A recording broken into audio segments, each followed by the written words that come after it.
Hi, I'm Dr. Clara.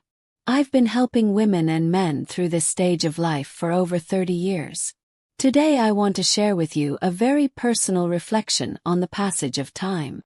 When I thought about turning 80, I felt like it was far away, but looking back I realize it was closer than I thought. Now that we talk about living to 100, I feel like the future becomes more uncertain. It's difficult to regain that sense of well-being we had in our youth. And it seems like the only thing that truly extends is old age. Of course, not all of us reach 100 just by reaching adulthood. In reality, life expectancy in our country is between 80 and 85. However, what's worrying is how radically our quality of life transforms after 80. At that age, our body begins to weaken.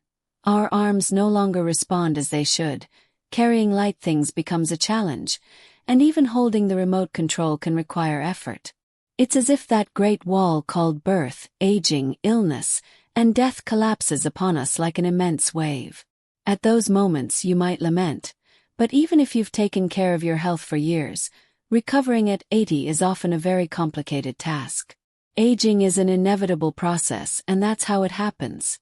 We all long to be able to live doing what we love until our last day. But the truth is that reaching old age doesn't guarantee continued independence. Your 80s aren't simply a continuation of your 70s. They're a completely different stage. Even if you feel good today, no one knows what might happen tomorrow. If you don't pay attention to how you live this stage, your old age can become a real nightmare. Living to many years isn't always a blessing. You can only enjoy a long life if you maintain your health. That's the key to a truly happy old age. So, how should we live after 60? Today I want to tell you about 7 fundamental aspects that can make the difference between a fulfilling old age or one filled with difficulties. The first essential point is to avoid comparisons. Constantly measuring yourself against others is a direct path to emotional distress. This is especially true when you're in your 50s or 60s, a stage when your career is beginning to wind down. At that point, comparing yourself is not only useless, it can be harmful. We're immersed in a culture that constantly pushes us to look to the side.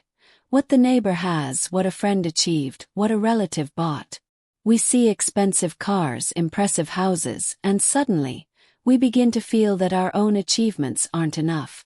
This leads us to withdraw, to stop participating in gatherings, and little by little, to fall into a kind of self-imposed loneliness. Thoughts like, that person is recognized by everyone, and what have I achieved so far? Or, they'll get a huge retirement, why not me?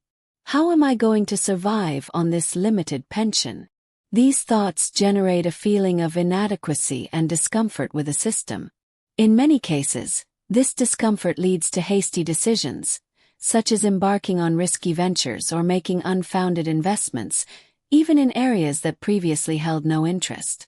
No matter how much our life expectancy extends after 50, we begin a new phase.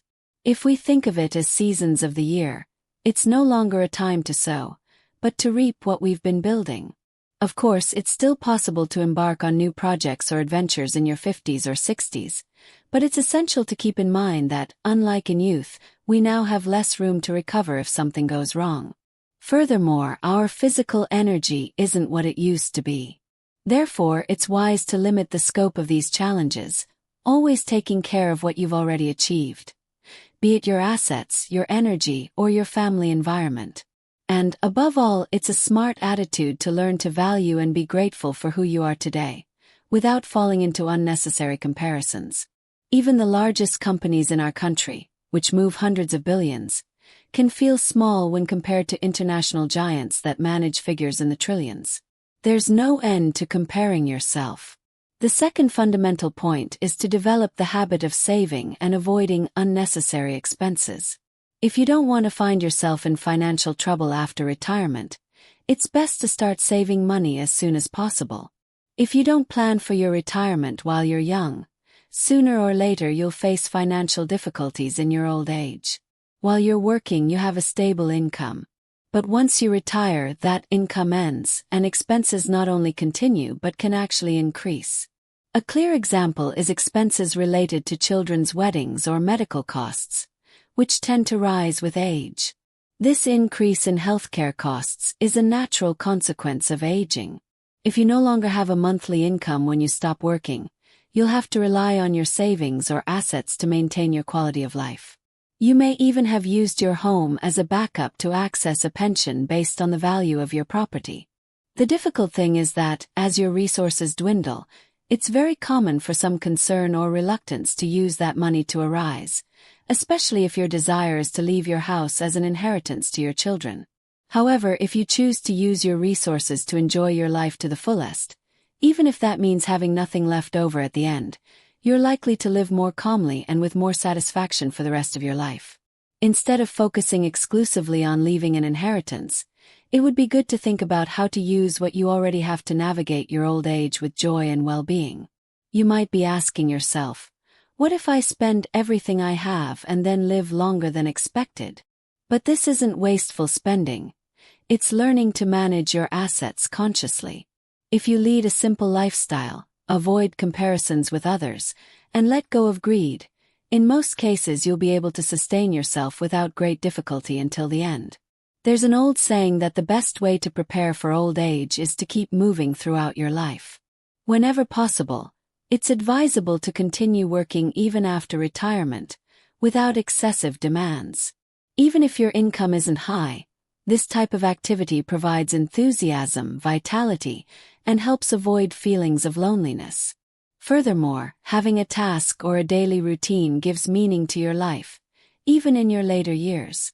The third fundamental aspect that distinguishes a fulfilling old age from one filled with suffering is learning to let go of excessive attachment to your children.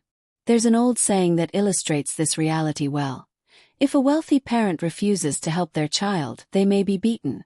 If they agree little by little, they will be manipulated.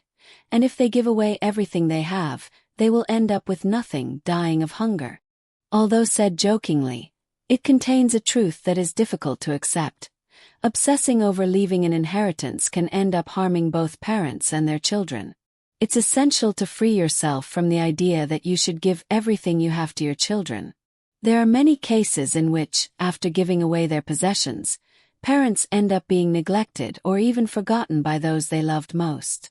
When you give away all your resources simply because you've grown older, you risk losing not only material things but also peace of mind and respect. Little by little, like someone slowly biting into a ripe persimmon, your possessions can disappear, and this final stage of life can turn bitter.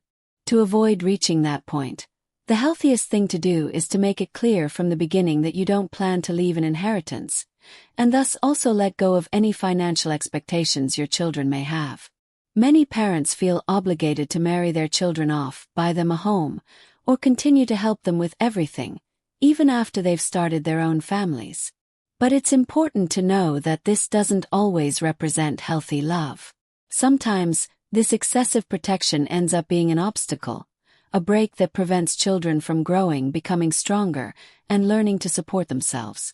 If they are kept under the wing for too long, and later, when the parent's health or financial situation is no longer as good, that child may feel that carrying their parents is a burden.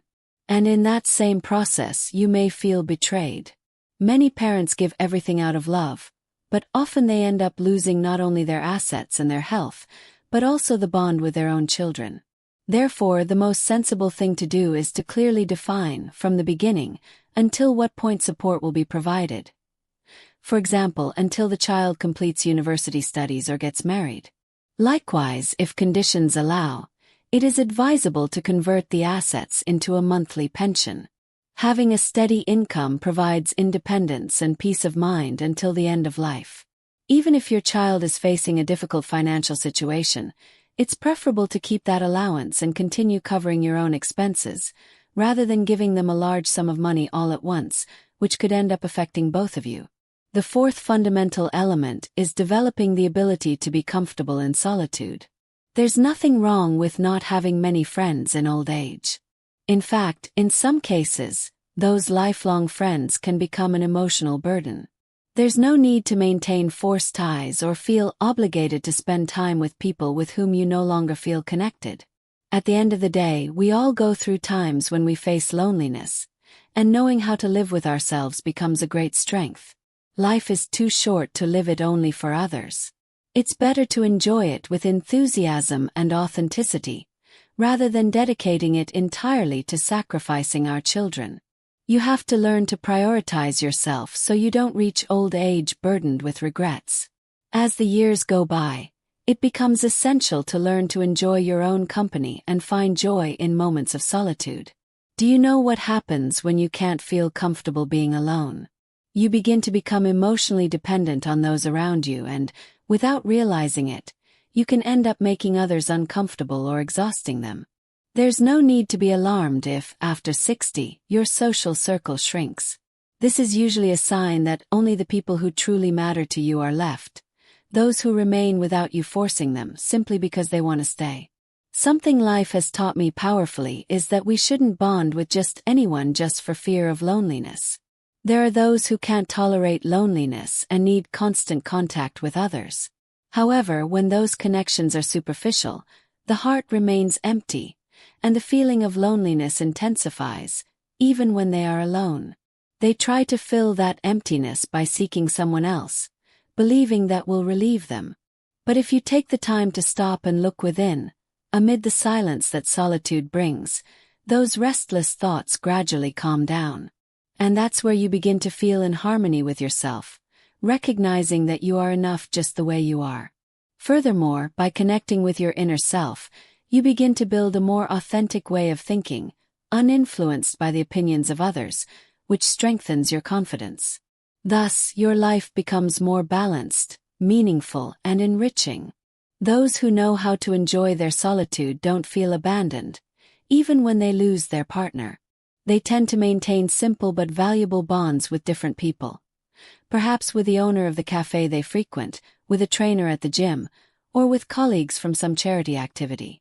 Even if they don't share your deepest feelings, these relationships, based on respect and a certain distance, bring them warmth and form a very valuable support network. As we age, what we experience in the present and the people who accompany us today become more valuable than anything else. Even the small connections we maintain with our surroundings, such as taking the dog for a walk, stopping to see how the plants bloom with each season, or simply watching children on their way to school, can be more than enough to feel connected to life. The fifth key factor is maintaining good physical condition and paying attention to our health. We all want to live a long life. But is a long life synonymous with happiness? I know two examples that illustrate this well. Mr. Kim and Mr. Park. Mr. Kim reached 100 years old, but at 75, his health failed, and he spent his last 25 years bedridden, shuttling between the hospital and his home. Mr. Park, on the other hand, lived to 87, and until shortly before his death, he continued to go out into the garden to tend his plants. He loved growing lettuce and peppers, shared walks with his wife enjoying the autumn scenery, and led an active, fulfilling, and well-being life. If you spend the last 10 years of your life confined to a bed, then living longer loses its true value. The important thing isn't how many years you add, but how you spend them. Taking care of yourself, moving regularly, maintaining a balanced diet, and getting preventive medical checkups are fundamental pillars for reaching a well-off old age. And it's important to leave behind the mistaken belief that losing weight is the only thing that matters. Your 60s mark a crucial stage for strengthening your physical health. In earlier stages, focusing on weight control and avoiding metabolic diseases used to be the priority. But after 60, the body begins to naturally lose muscle mass as part of the aging process. In some people, appetite also decreases, and this can lead to malnutrition if not addressed in time. If you think losing weight is always a positive thing, you could end up facing sarcopenia, a decrease in muscle mass that makes movement difficult in your 70s and 80s. When this happens, everyday tasks you once performed with ease may require assistance. However, even at 90, it's possible to maintain independence. Walk unaided, go where you want, and enjoy a good meal. To achieve this, it's essential to change your approach starting in your 60s. Instead of focusing solely on losing weight, it's much more important to strengthen your muscles to slow the progression of aging. There's a very simple way to check if you're losing too much muscle mass. Form a ring with the thumbs and index fingers of both hands and circle the widest part of your calf. If your fingers don't touch, that indicates you have a good amount of muscle. But if your fingers merge or even overlap, it's a sign of diminished muscle mass, and you should pay special attention to avoid falling into the state of weakness associated with aging. After age 60, having strong legs becomes more important than ever. Performing exercises focused on strengthening your legs, along with adequate protein intake, is essential for maintaining good health in old age. Ideally, physical activity should be appropriate for your age and condition. Moderate intensity, one that leaves you slightly out of breath, is more than sufficient. You can start by incorporating small acts of movement into your daily life. Getting off one stop early and walking the rest of the way, choosing the stairs instead of the elevator, or walking to the supermarket. Some people think they should start exercising intensely after retirement, but it's best to start now. Strengthening your body and improving your endurance today will allow you to make the most of the years to come. This way, even in your post-retirement years, you'll be able to continue staying active. The sixth key factor that influences whether you have a fulfilling or difficult old age is taking care of your posture. Depending on the habits you adopt each day, your back may begin to round, your knees may bend forward, and your waist may lose its natural alignment, all without you even realizing it. Even those who walk or exercise frequently can experience strain on their knees or spine if they don't pay attention to how they move, which can affect mobility and cause persistent discomfort. Therefore, it is essential to evaluate your posture regularly. Proper posture means that both the lumbar and cervical vertebrae should maintain a gentle curve when viewed from the side. You can check this by standing in front of a full-length mirror and looking at your silhouette from the front and also from the side. Another simple way is to stand with your back against a wall. If the back of your neck and upper back can't touch the wall at the same time as your heels, your body is likely leaning forward. One of the most common reasons for poor posture is the loss of muscle mass, combined with certain daily habits that create imbalances, such as always carrying your bag on the same shoulder or habitually sitting with your legs crossed. Every time you remember this, make a conscious effort to correct your posture and break those routines that affect your body's alignment. If you correct your posture, you will also notice an improvement in your physical appearance. You will look younger with more energy and vitality. People who manage to maintain their attractiveness over time often share two characteristics: a balanced weight and a firm, upright posture. Furthermore, good posture not only impacts your physical appearance, it also influences how you feel emotionally. By keeping your chest open and your abdomen engaged, you will experience an increase in your confidence, enthusiasm, and daily drive. Instead of exercising a little and spending the rest of the day hunched over, it's more beneficial to maintain proper posture throughout the day. This will help keep your body healthy, strong, and full of energy. The seventh key factor that influences whether your old age will be fulfilling or difficult is learning to let go of that 80% of your life that isn't essential. Have you ever heard of Pareto's Law? This theory holds that 80% of your results come from just 20% of your effort. It's also known as the 80-20 rule, and it fits very well with the way we live. It's similar to what happens in anthills. Studies show that only a small percentage of ants, around 20%, are responsible for gathering most of the food, while the rest remain inactive. If you look closely, you'll notice that many ants don't do much, and only react when one of the ants working collapses from exhaustion. Only then do the rest begin to act. And life is no different. A country may represent the core of an identity, but what truly gives you meaning is contained in that essential 20% of your life. If you are able to value and cherish that small but significant percentage, you can let go of the rest without guilt or regret. Haven't we all experienced it firsthand? Going to fancy restaurants, driving high-end vehicles, or living in a house that inspires envy. These are not things that truly give meaning to our existence. All of these are part of the 80% we can easily leave behind. Instead, sitting down to a meal with a family, having the energy to walk to that place you love, or having a corner to listen to music or enjoy a good book. That's what truly fills the soul. Incorporating the 20/80 logic into both work and personal life can generate profound change. After 60, it's time to focus on what really matters. Although old age is often associated with decline, in reality, this stage brings with it a unique freedom. Your children have forged their own path, you gradually withdraw from the demands of the work world, and you can begin to live with fewer burdens. It's a phase in which everything you've learned over the years gives you the opportunity to choose your own responses, without having to conform to what others consider correct. This is when you have the opportunity to live with true freedom.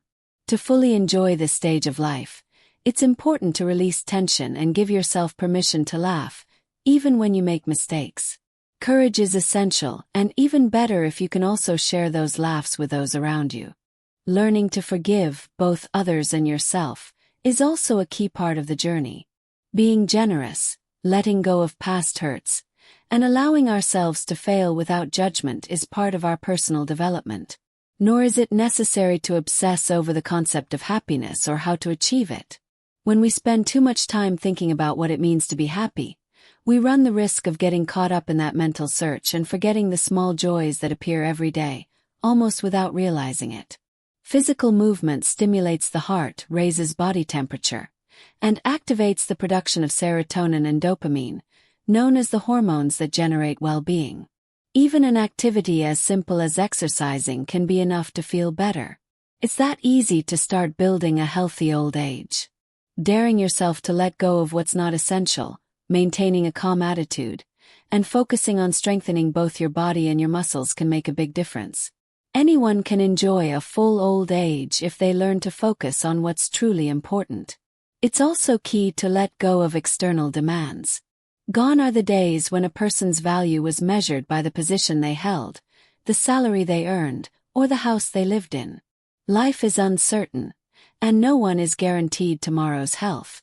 Having already lived is valuable in itself. Don't get caught up in what others think or in labels that say nothing about you. It's time to live authentically on your own terms. Today, the smartest thing to do is to put your well-being at the center of your life. It's no longer about fitting into what's expected of you because you're a man or a woman. It's time to leave those imposed labels behind and start living from your most genuine identity. You also don't need to strive to fit into the idea of being a good person. Instead of living a life seeking the approval of others, use this valuable time to be honest with yourself and stay true to what you truly feel and desire. Those who have already lived more than half a life that could reach 100 years have been through a lot. Physical exhaustion, emotional challenges, and the constant pace of everyday life. This is the ideal time to transform the way you live. Let go of the world's expectations, the external gaze, the obligations imposed on you by others, and the bonds that no longer nourish you. Spend the time you have left on what truly gives meaning to your life. Put your energy into what truly matters. If you look at what most people regret when they reach the end of their lives, it almost never has to do with not having accumulated more money or prestige. The biggest regrets are usually about simple, everyday things that could have been done if we had paid a little more attention to them. And above all, about not having loved ourselves enough and not having been encouraged to do what, deep down, we always wanted. So laugh, enjoy, and live intensely. Laughter and joy are, truly, the great secrets to living a life full of health and well-being. Now I invite you to imagine the old age you truly want to live, and to take the first step toward that vision. How you decide to write the final chapter of your story depends solely on you. Below, I share 7 simple ways to make your life more fulfilling, which you can apply every day. First, wake up feeling refreshed. Keep in mind that to enjoy your days with energy and good spirits, it's essential to get a good night's rest. Try to get between 7 and 8 hours of sleep a day, and if you ever feel exhausted, a short nap is also a good option. Second, express your affection. Let out that affection you may not have shown before, whether due to fatigue, routine, or simply because you're not used to doing so. Show it to your partner, your children, your friends. Even with a simple gesture like saying a friendly hello. Love grows when it's shared. And if you have someone who truly loves you nearby, that presence can become a great source of joy. Third, set a goal. Having small goals helps you find purpose in your daily life and enjoy the journey as you achieve them. Walking for half an hour a day, going out for a delicious meal once a week, or visiting a temple once a month are simple but very meaningful examples. The important thing is not to push yourself too hard and to respect your own pace. And if someone expects too much of you, you can respond with a calm smile. Right now, that's too much for me. Fourth, give yourself a gift. Learn to reward yourself, even for small things. Even simple gestures toward yourself can bring you a great sense of well-being. And don't forget to give something to others, too. When we give from the heart, that generosity often returns multiplied in the form of joy. Fifth, practice generosity. Put yourself in the other person's shoes, understand their pain and worries, but don't let them drag you down with them. Being generous doesn't mean taking on the suffering of others, but rather being present with empathy and maintaining a healthy balance. Sixth, don't stop playing. Over time, we often lose sight of the importance of play. However, sharing playful moments with your partner, laughing together, joking, enjoying ourselves without worries, is a powerful way to relieve tension and reconnect with joy. Love is never a waste, not even in the toughest times. The affection of someone who sincerely loves you can become a source of hope, and that hope is what often sustains us in the face of challenges. Love is a necessity for everyone. And, curiously, those who make it difficult the most are those who need it the most. Everyone has their own tastes, but there's one thing many of us value: the warmth of someone with an open mind and the ability to love generously. Although it may sound incredible, finding people with that level of love and openness is harder than being struck by lightning. Even those who, at first, seem very empathetic and understanding often prove over time that they're not so different from the rest of us. But those who truly know how to love stand out. They have the ability to transform naivete into wisdom and heartbreak into hope. With a little more affection, these kinds of people can become valuable figures, welcomed wherever they go. Because, in reality, the true protagonists of the world are not those who wait to be loved, but those who know how to love and offer it unconditionally. Time moves forward like a river flowing toward the sea. And with each passing day, we get a little closer to our destination. I hope this moment invites you to look within and ask yourself, am I living in accordance with what I truly feel? Or am I letting my days slip by, trapped in the expectations of others, while distancing myself from those who truly matter, like my family and friends? When you value what life has already offered you and accept reality without resistance, you discover that true happiness has always been within you. Happiness isn't something distant or out of reach. It lives within you in this very moment. Life happens in the now. The place, the moment to be happy, and the people who are truly worthwhile aren't far away.